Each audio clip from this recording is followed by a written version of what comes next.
everyone, welcome to Homeschool.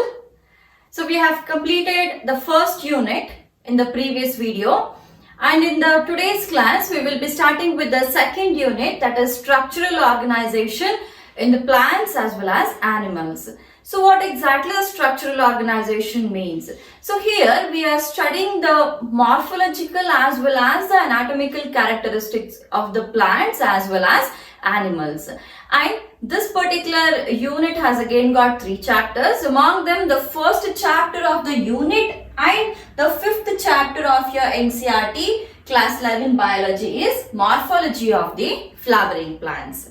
So what is morphology of the flowering plants? What do you mean by morphology? So morphology is the study of external features or external characteristics of an organism is called as the morphology. So since we are mainly speaking about the flowering plants, so flowering plants are nothing but angiosperms.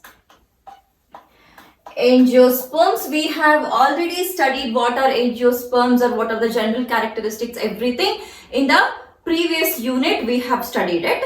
So in this particular chapter, so we are studying the external characteristics or the external features of the angiosperms. So what do you mean by external features, or what are the external features that we see in an angiospermic plant? So let's draw a plant. So a ground level, and below the ground we have root system. Above the ground we have stem, and to the stem there are branches, and then for the branches we have leaves present, and then we have one more structure also called as flower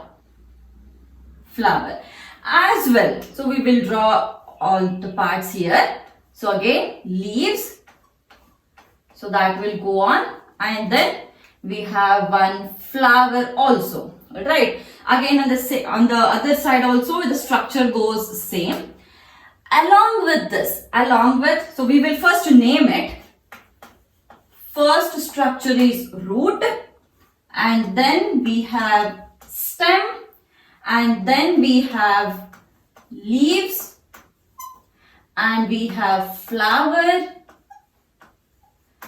And one more structure which is very important here is the flower. Inside the flower we have ovary, and that ovary later turns into a fruit. So we will draw one fruit also. So here is one fruit.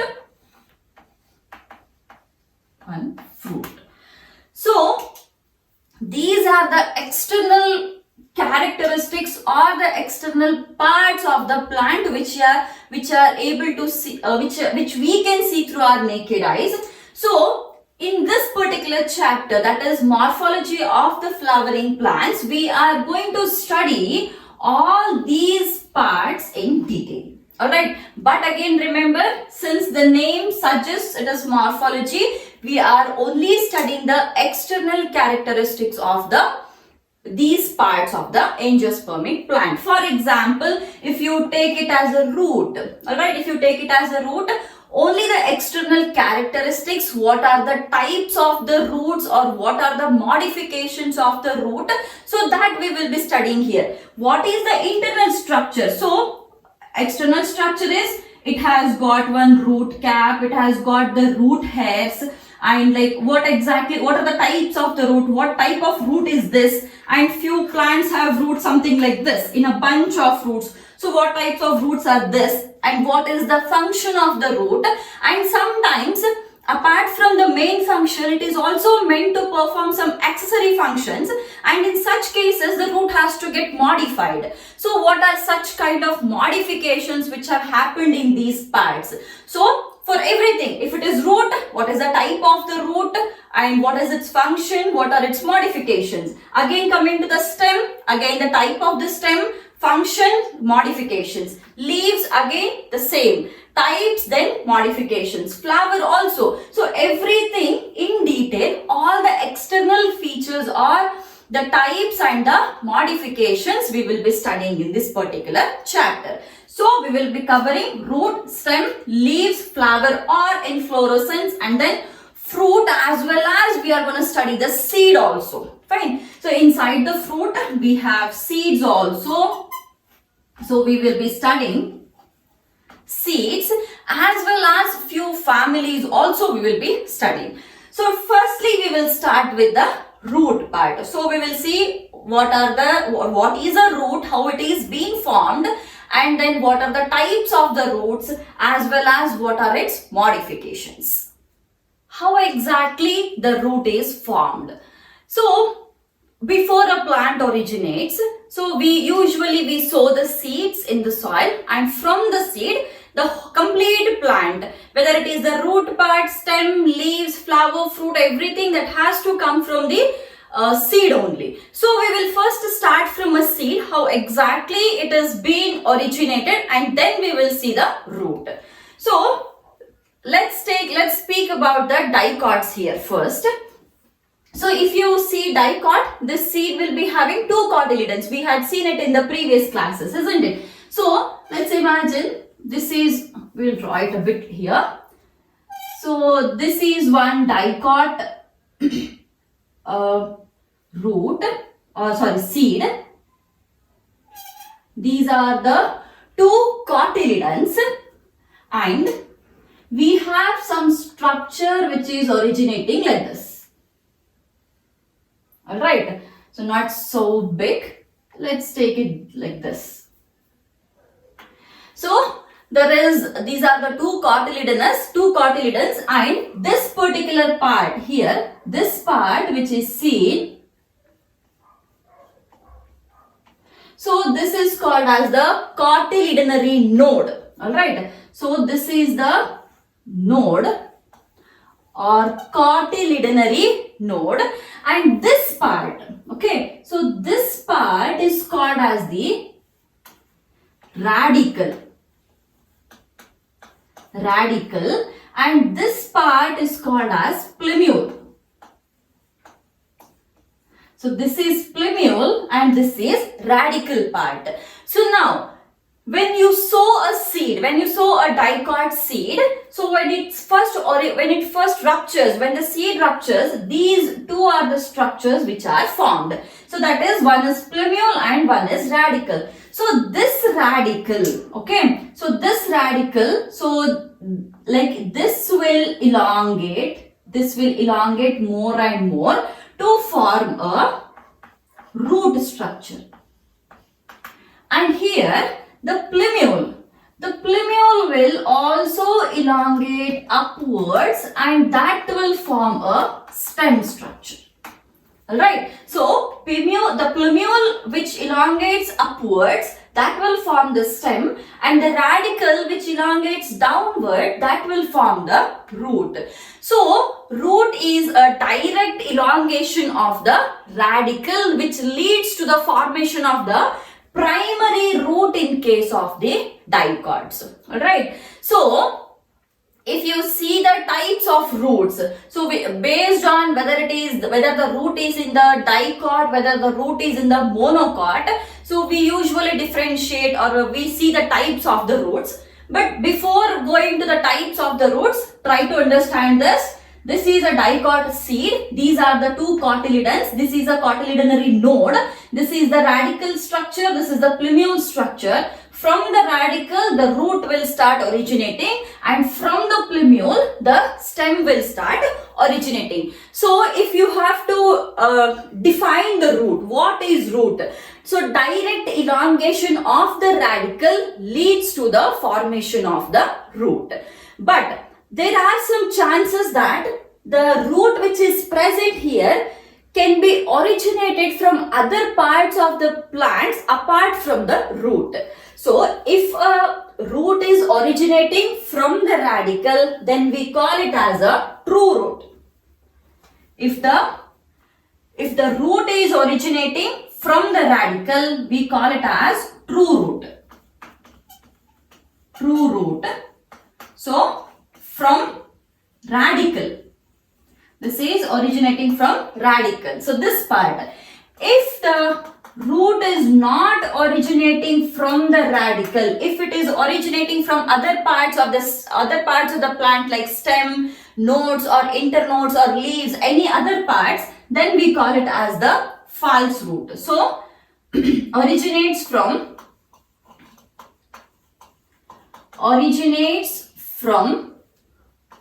other parts of plants. Apart from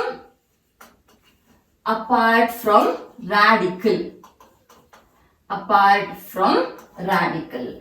So if the root is originating from the radical, we call such roots as the true roots. And if the root is not originating from radical and if it is originating from some other part of the plant, then we call it as a false root. So this is very basic difference, but we cannot take this as this under the types of the roots. We will study the types of the roots based on its formation now. Okay, so first one here, we will see the taproot system.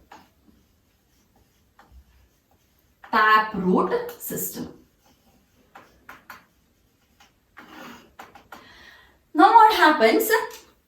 Like this usually the taproot system is seen in the dicots only. In the monocots, we don't see the taproot system. So here what happens in the taproot system, like from the radical, the root is developing, and definitely all the taproot systems are true roots only. Okay, so we take taproot as the true roots.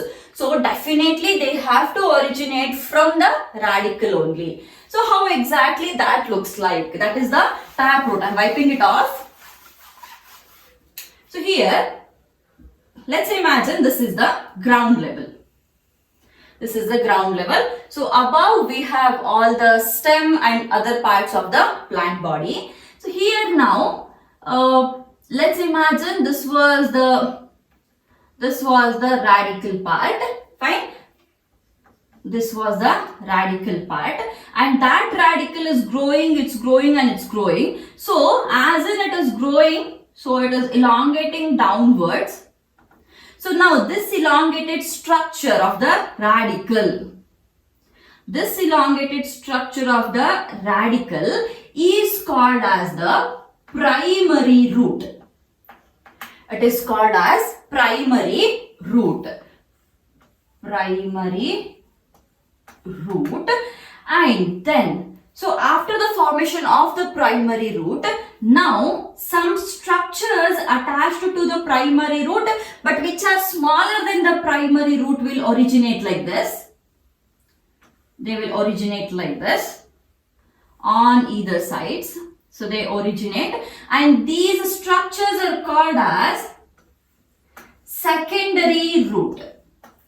This is primary root, this is secondary root, and to these secondary roots again some small outgrowths will be formed, and those are called as the tertiary roots.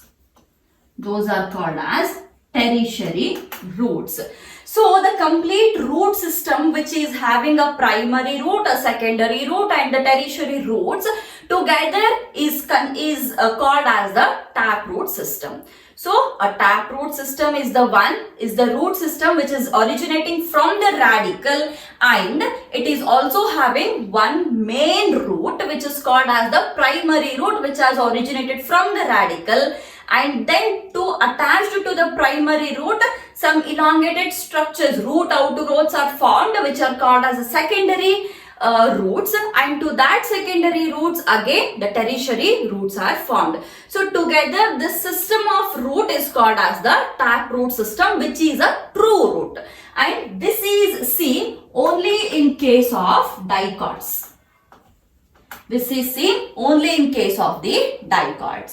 So moving on to the next one. So this is the first type of the root, that is the taproot system. Then moving on to the second type. Second type is the fibrous root, which is usually seen in the monocots. So here also the root is originating slightly from the from the radical. What happens? So we will write it first. We are speaking about fibrous root system or fibrous roots.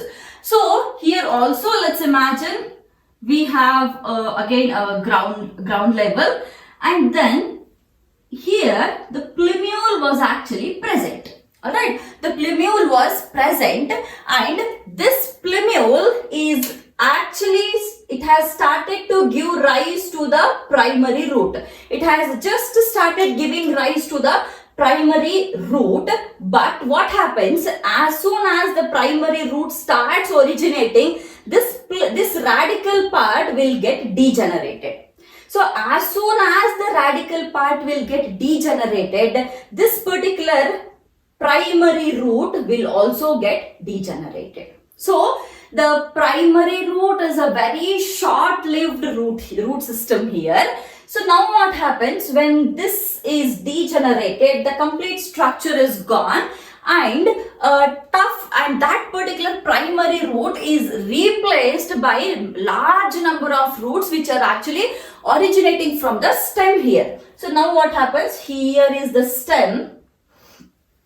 Here is the stem. So previously radical was present, and it was just started, it had just started to give rise to one primary root, but it got degenerated, and as a result the whole structure got degenerated, and this primary root is now replaced by a large number of small roots which are directly originating from the stem.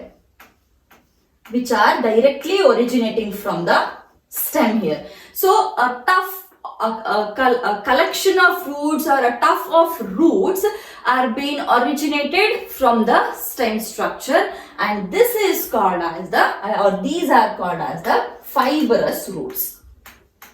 Fibrous roots. Alright. And whereas in case of the taproot system, we had primary, secondary and tertiary root. Here we don't see the primary, secondary, tertiary roots. So this is just a large collection of large number of roots together. And a good example here is wheat. It is wheat for the fibrous roots. For the taproot system, it was mustard. Any dicot, you can take any dicot, alright. So mustard was an example for the taproot. Now for the fibrous roots, it is the wheat which is the example. So apart from the taproot and the fibrous root, second one, we have one more type of root which is called as the adventitious roots. Adventitious roots.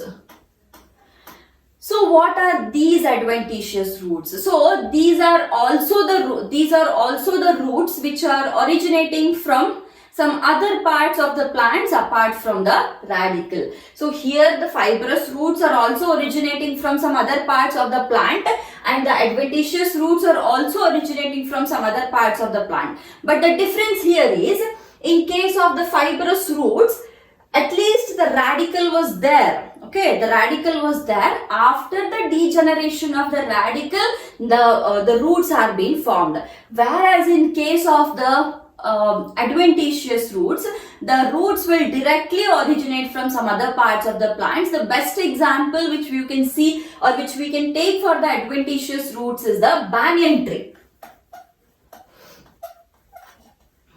Banyan tree. So if I guess everyone has seen the banyan tree. So how exactly that looks like. So banyan tree will be having a very large trunk, isn't it? Very wide trunk, and to that trunk the branches which are there, even those branches also will be very huge. If you have seen the banyan tree, not only the main stem is very huge, even the branches also will be very huge, and it is a very huge tree, isn't it? So what happens? Now this stem is supposed to bear all the weight of the branches, and there will be many branches. I had given an example in one of the botanical gardens where it is being spread to such a huge area. So in such cases, if like this stem has to bear all the weight of the branches, which is actually not possible. So in that case, what happens? Some root-like structures will start originating from the stem directly. So these structures are the roots actually, and these roots also will come and get attached to the soil surface.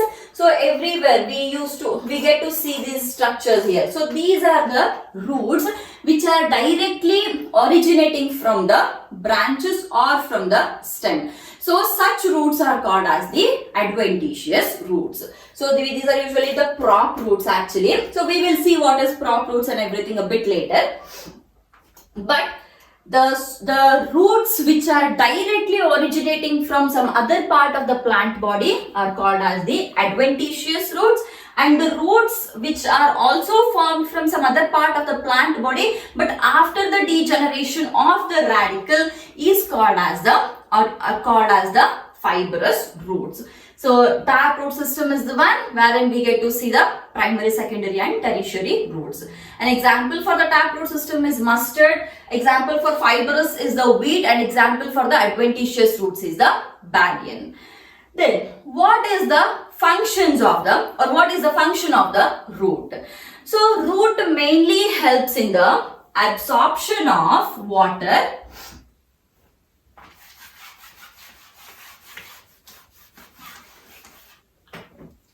so it helps in, we'll write it first, functions. So first one is absorption of water. So this is the first function. Apart from this particular function, it also will provide the anchorage. This is like it is providing the anchorage or the mechanical support. So the second one is, first one is absorption of water and minerals also. And minerals. Second one is provide anchorage, or it gives the mechanical support. Third one is storage of food. Alright. Third one is storage of the food, or storage of the reserved food. And next one is the synthesis of the growth regulators.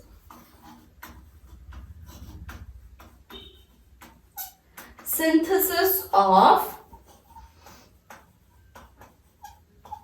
growth regulators. Alright. So these are the four important functions of the roots.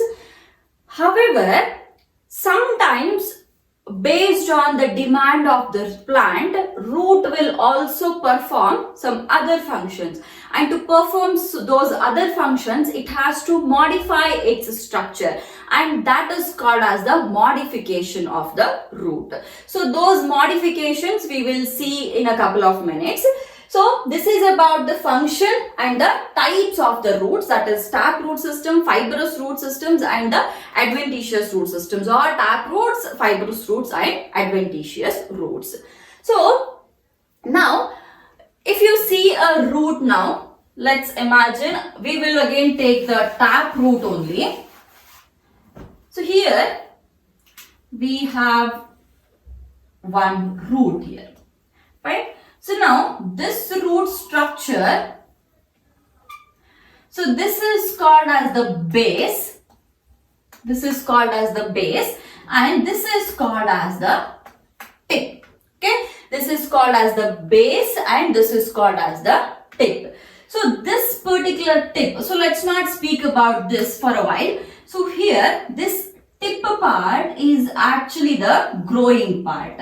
So previously when you had seen the plumule and the radical part, so here also it was the tip of the radical, alright. So or this particular tip itself is called as the radical, and this radical was the one which was actually growing. So now, so here in this particular primary root, the whole part is actually not growing. So it is the tip part. It is the tip part which is actually growing and it is moving to the deeper parts of the soil. So next topic we will study this particular region of the root tip. What exactly is present and how a root is actually growing and it is reaching the deeper parts of the plant. So next we will study the region of this root tip. This is the root tip and this region of root tip we will study the next.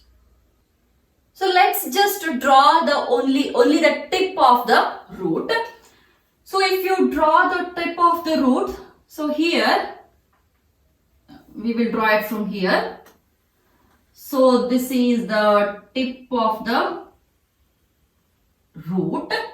So now what happens, as I said, so only the tip keeps on growing, and especially this is the end apex of, this is the lowest part of the tip, and this is actually very actively growing and it is very thin. It is like, we can call it as thimble like. So thimble like is very thin part. So since it is very thin and it has to move into the deeper parts of the soil wherein we get to see or wherein this particular tip is coming in contact with many of the stones, sand granules and everything. So soil particles. So there are many chances that due to that particular activity there might be a chances of wear and tear, wherein so this tip, which is very delicate and very thin, so or very tender, it may get damaged. Alright, so to protect the tip of the plant from getting damaged, there is one structure like this, which is covering the tip or the apex. So which is covering this particular region here, and this cover is called as the root cap. So this is called as root cap region. So the first part of the root or the first part of the root tip is the root cap. Root cap. So what exactly the root cap does? So this is very thin structure. Okay. So root cap is a very thin structure, and this particular root is a very thin structure, and to protect that thin structure from getting damaged, the root cap is usually present, and it allows the root to easily go through the inner parts of the or the deeper parts of the soil. So that is the function of the root cap. Then after the root cap, as I said, this tip, especially the lowermost part of the root tip, so it is actively growing, or that is the part which is actually growing and giving length to the root. So here what happens, there is one particular region. This region is having few cells which are actively dividing. So this region of cells which is actively dividing here, so this region is called as the region of meristematic activity. Region of meristematic activity. So why the meristematic activity, or why the meristematic cells are present here only, why they are not present here or somewhere else? That is because, see, as I said, this is the very delicate part at the growing tip of the root, and since it is coming in contact with the very harsh particles of the soil, there are very chances that this may, though there is root cap, some now and then there are chances that it may get damaged. So as soon as the root cap or the root tip is damaged, it has to be repaired, and to be repaired there is a requirement of new cells. So since this particular region, that is region of meristematic activity, is actually providing the new cells continuously, so here just next to the root cap or the root tip we have the meristematic cells. So these are very small cells. The meristematic cells are very small cells, very thin walled cells, and they have dense protoplasm, or they have rich protoplasm, and these cells are actively dividing cells. Fine. So if they ask about the region of meristematic activity, so or the cells which are present in the meristematic activity, what do you write? You have to write these are small cells, these are thin walled, they have dense protoplasm, and these are actively dividing. About the root cap, it is a very thin structure, and even the root tip is also thin. To protect that tender root tip, the root cap is actually produced, or root cap is present. Fine. Then just above the region of the meristematic activity. So here the function of the meristematic activity is continuously providing the new cells. So as soon as the new cells are produced, they can move either downwards or upwards. So if there is any damage here in the tip part, then those damaged cells are replaced by the new cells which are formed here in the meristematic region. So this is one chance. Second chance is, if there is no damage, then all the new cells which are being formed here, they will be collected here one by one, layer by layer. As in it is getting collected, the length of the root will be continuously increasing. Alright, so it will start increasing like this. So now what happens? The thin cells, that is the small cells, the thin walled small cells which are produced here, when they are shifted to this particular region, which is just above the meristematic region, which we call it as region of elongation. Region of elongation. So what happens in the region of elongation?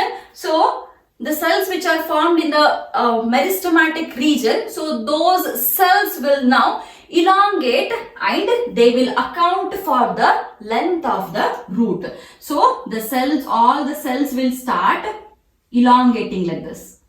So previously here they were all small cells. So now they all have started elongating like this. So since they are elongating, so space is also required. So layer by layer, cells are getting deposited. So definitely it is just growing like this. So though it is going downwards also, it is also accounting the growth in this particular manner. So it is depositing the cells like this.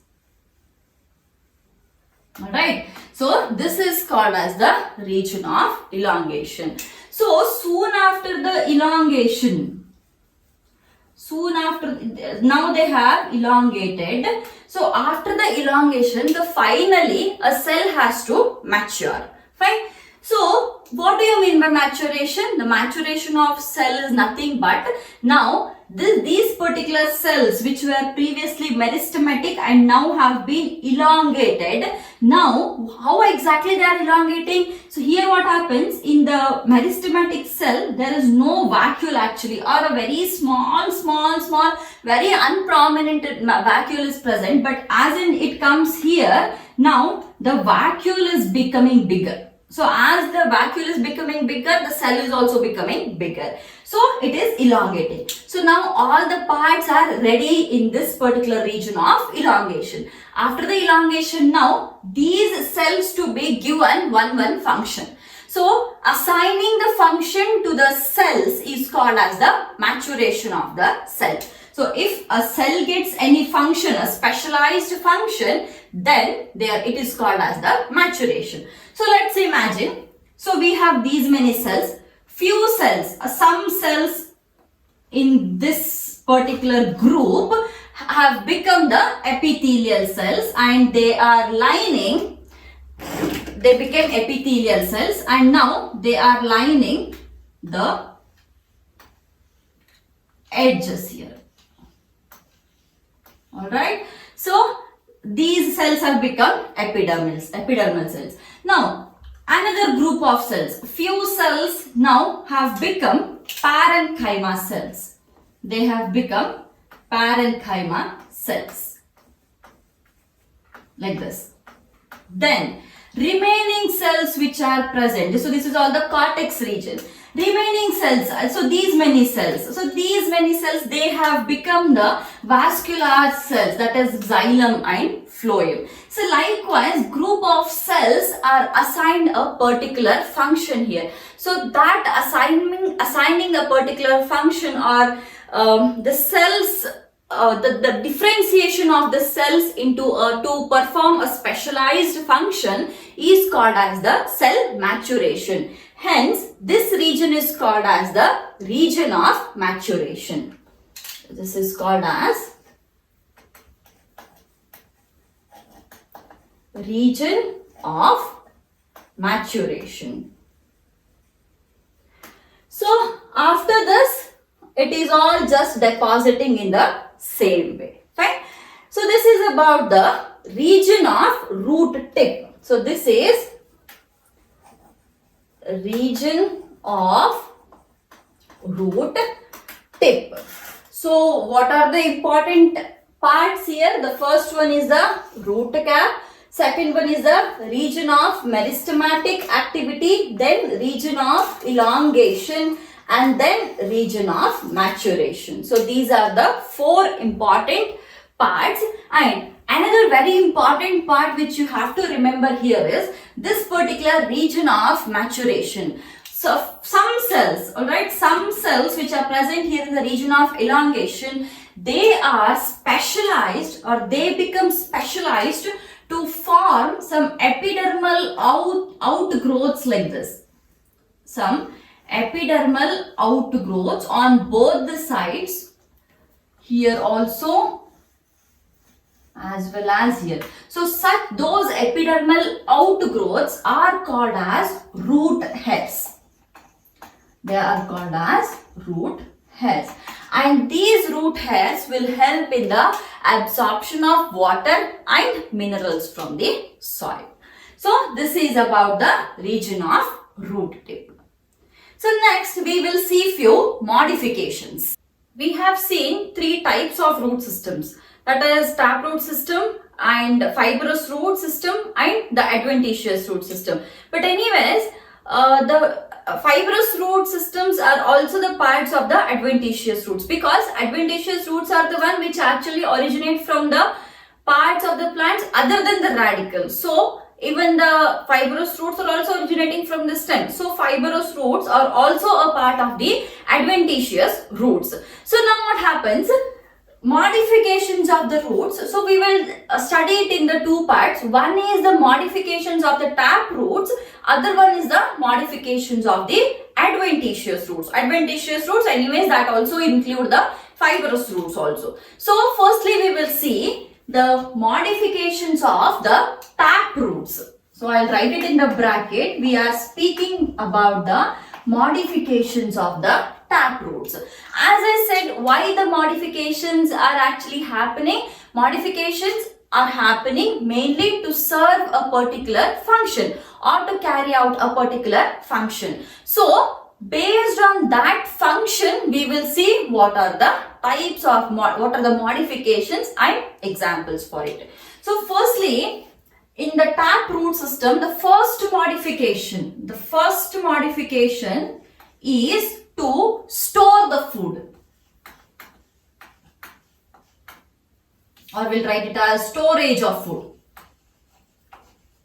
So first modification is for the storage of food. So for the storage of food, how exactly the taproot system is being modified? So first modification, or the first type of the modified root is called as the fusiform root. Under the storage of food, the first type is fusiform root. So if you have seen the radish, how the radish looks like? So the radish is, it has a base like structure, and after the base it bulges like this, isn't it? It bulges, and then we have a elongation like this. So the fusiform root is the one wherein we have a very narrow base and then it is slightly bulged and then it is tapering. So if you have observed the radish, it looks like that only. If you see the carrot, it is again not bulged like this. We will see the carrot a bit later. So such bulged, tapered or the bulged elongated structures are called as the fusiform roots. And how exactly the taproot will be? Taproot is, we have one primary root and then we have a secondary root, and to this we have a tertiary root. So here now this taproot is modified. This primary root is modified to this particular bulged and elongated structure. So example for this is radish. And this is actually the primary root. And if you have seen the radish attached to this, we will be having some small hair-like outgrowths which are actually the secondary and tertiary roots. This is the first one. Moving on to the second one. The second one is the conical root. Conical root. So now if you observe the structure of a carrot, so how exactly the carrot looks like? Carrot, it has a base like structure and directly it is like directly cone like structure, isn't it? So it is not bulged like the radish. It is direct cone structure, and to this we again have small outgrowths, and these outgrowths are secondary and tertiary roots, and this is a primary root. So example for conical is carrot. So this is the conical one. And then the third one is the napiform root. Third one is, we will write it here. Third one is napiform. So napiform root is, if you have seen the turnip or the beetroot, you can take any of the examples. It can be turnip or beetroot. So here, this is a base. This is a base. Now, the base will actually bulge. Like radish, it will bulge. As soon as it is bulged, abruptly it will directly end like this. Okay. So, this is called as a napiform. Again, to this abrupt ending, we get to see some hair-like outgrowths like this. And this is again the primary root. And these hair-like outgrowths are secondary and tertiary roots. So, this is the napiform root, fusiform root and conical root. Next, fourth one is the tuberous roots. Tuberous roots. So here what happens, again it is same, we have a base like structure, but here what has happened, to one single base we have drawn one single cone like structure, but in the tuberous usually, alright, usually it is in a tuft like structure. If you have observed the mirabilis plant, that is the evening primrose or otherwise called as the 4 o'clock plant. So in that plant what happens? So we have a holding like this, and to this we have a tuberous like structure, which are in irregular forms. Alright, which are in the irregular shapes. So such structures, here to the endings we again have some hair-like outgrowths. So these are the primary roots and these are secondary and tertiary roots. So these are the tuberous roots which are irregularly shaped, and the example is mirabilis. Example is mirabilis.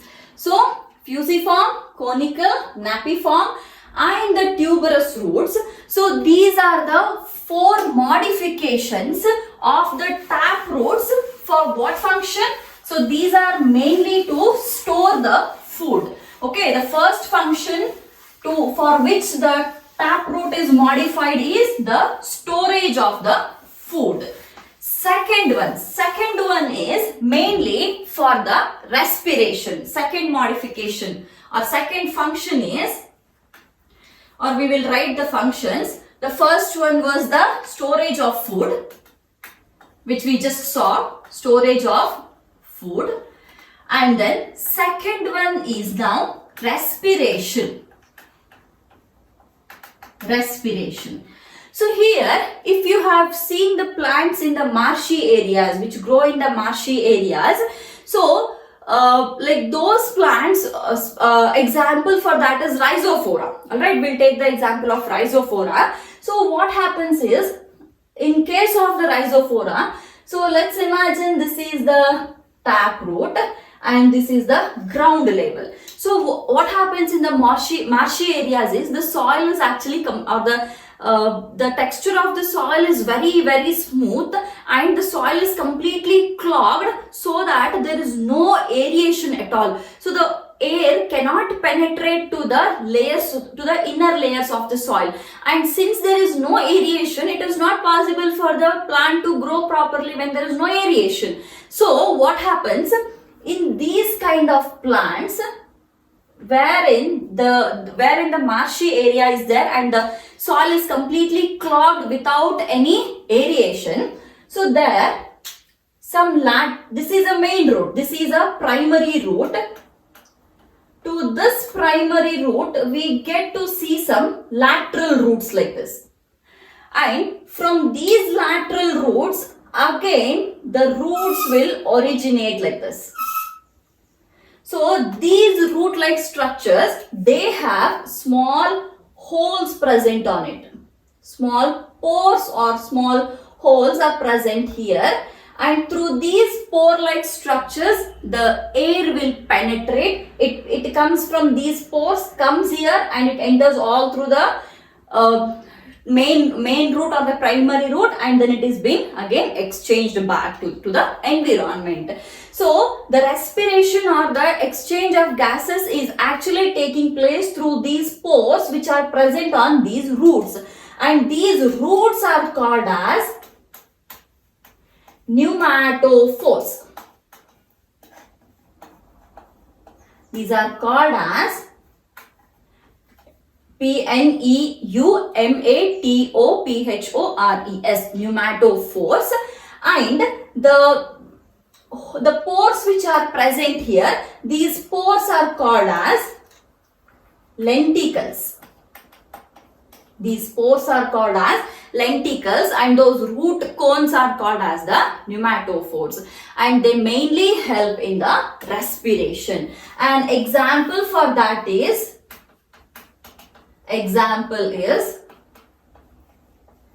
rhizophora.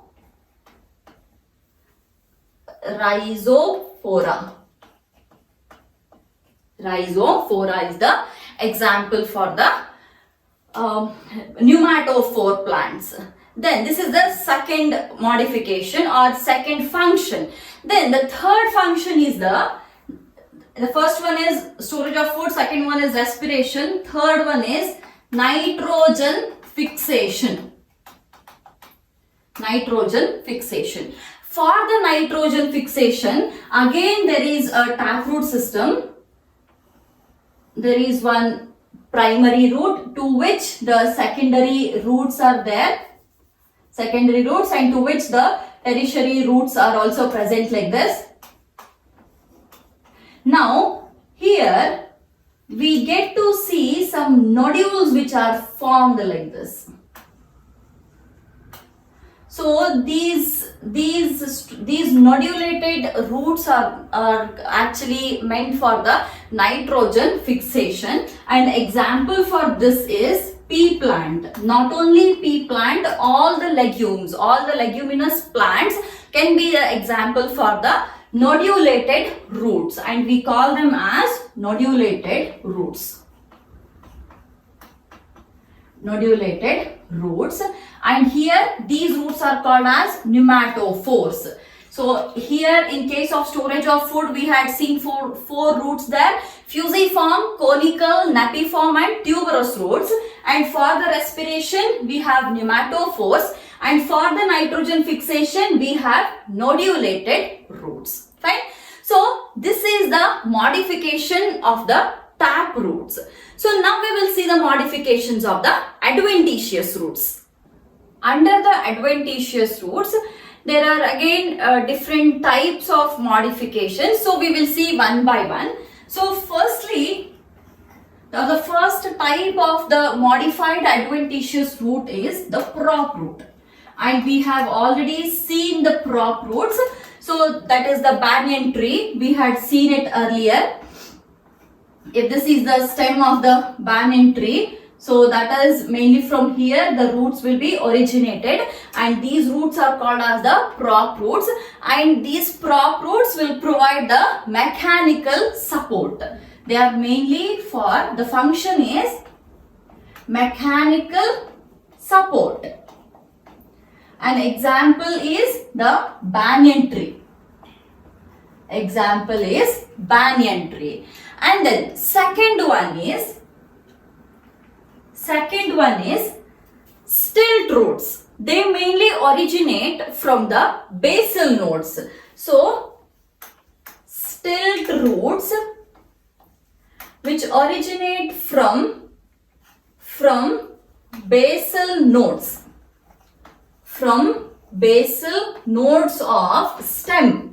Basal nodes of stem. So how exactly that looks like is, so let's imagine now we have, everyone have seen the sugar cane. So if you see the sugarcane stem, we have partitions like this, and those partitions are actually the nodes, and from those nodes we get to see some small outgrowths, hairy outgrowths, isn't it? So these hairy outgrowths are actually the stilt roots, and these hairy outgrowths will sometimes be touching the soil also, and those are called as the stilt roots. Example is sugarcane. Then third one is epiphytic roots. Third one is epiphytic roots. So what are epiphytes actually? The epiphytes are the plants, or the epiphytic plants are the one which survive on the branches or the stem or the upper parts or any part of the other plant. So if you have seen an orchid usually grows on the branches or the trunks of the huge trees. So such plants are called as the epiphytic plants, which take the nutrition as well as support from some other host plant for its growth, is called as the epiphytic plant. So, and epiphytic plants actually will show two types of roots. First one is epiphytic roots, or we can directly take one example, orchid. Orchid usually shows two types of roots. The first type is the epiphytic root. Second type is the clinging root. Second one is clinging root. So in case of epiphytic root, what happens? So epiphytic roots is mainly the roots which will actually they will actually draw the nutrition from the host plant, the epiphytic root. In both the cases, it is the orchid only. Orchid is the example. So here what happens, they mainly absorb the nutrients in case of epiphytic roots. In case of clinging roots, they take the support. If this is a branch, if this is a branch like this, so they usually like penetrate their roots to the corners of the plant and hold that particular branch like this, so that they get a proper support to be placed on, to be present on that particular huge trunk. So such roots are called as the clinging roots. So they also originate from the nodes. They also originate from nodes. Then apart from these, like these are very important, these four are quite important roots. Apart from these four important roots, There are some other types of there are some other modifications of the adventitious roots. So for example, we will see mycorrhizal roots. Mycorrhizal roots. So these mycorrhizal roots are the one which actually have a symbiotic association with the fungal hyphae, right? They have an association, they show the association with fungal hyphae. An example for this is the pinus. Example for this is again pinus. There is one more type of the root which is called as the reproductive root. So this is the sixth one now. Reproductive root. So in this reproductive root, this is mainly these roots are mainly developing from the vegetative buds. They are developing from the vegetative buds. An example for this is the best example for this particular is the flower dahlia.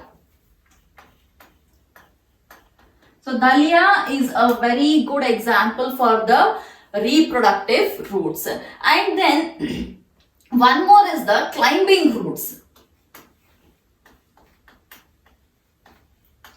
Climbing roots. These are all the types of the modifications of the adventitious roots only, and these climbing roots, these are also originated from nodes.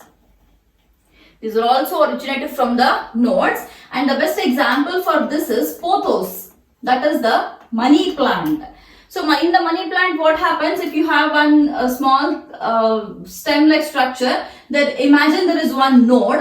So from here usually the leaf originates, and then on the other side the roots originates, and those roots are actually called as the climbing roots.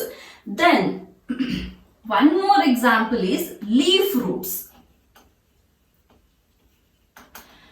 So these leaf roots, they are usually seen in bryophyllum. You can see very beautiful leaf roots in the bryophyllum.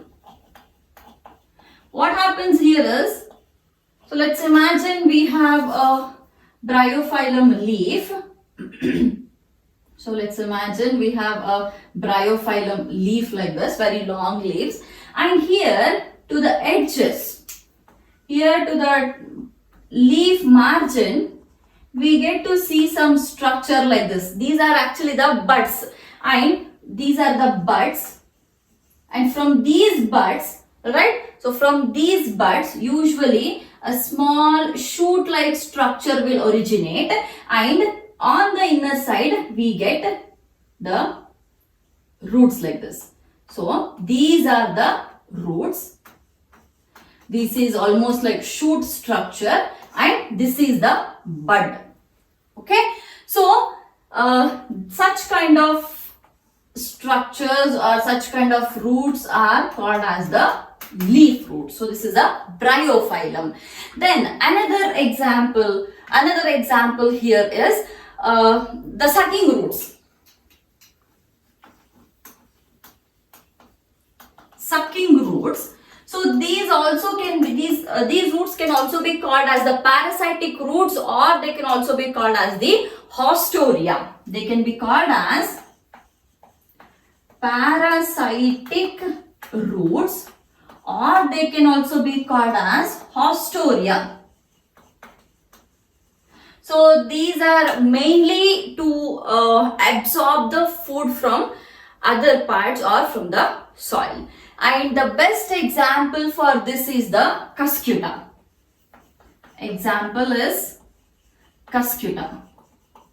So they usually absorb the nutrients from some other plant. Since it is a parasite, it has to feed on some other plant. An example is cuscuta. Fine. Then another plant is another type of the root is the buttress root. Buttress root. See, these are all the modifications of the adventitious root only. So these buttress roots, they mainly originate from basal part of the stem. Basal part of the stem. They originate from basal part of the stem. If this is the stem, they usually originate like this, from the basal part of the stem. And the example for this is bombex. Bombex is a best example for the buttress root. And so these are a few modifications of the adventitious roots. So we have seen the modifications of the taproots as well as the modifications of the adventitious roots.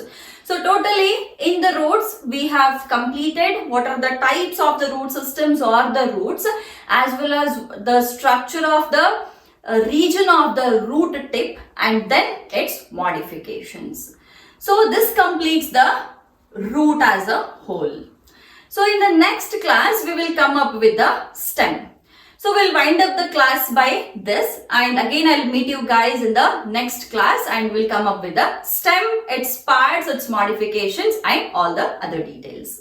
Alright, so keep watching the videos as well as subscribe and share the videos.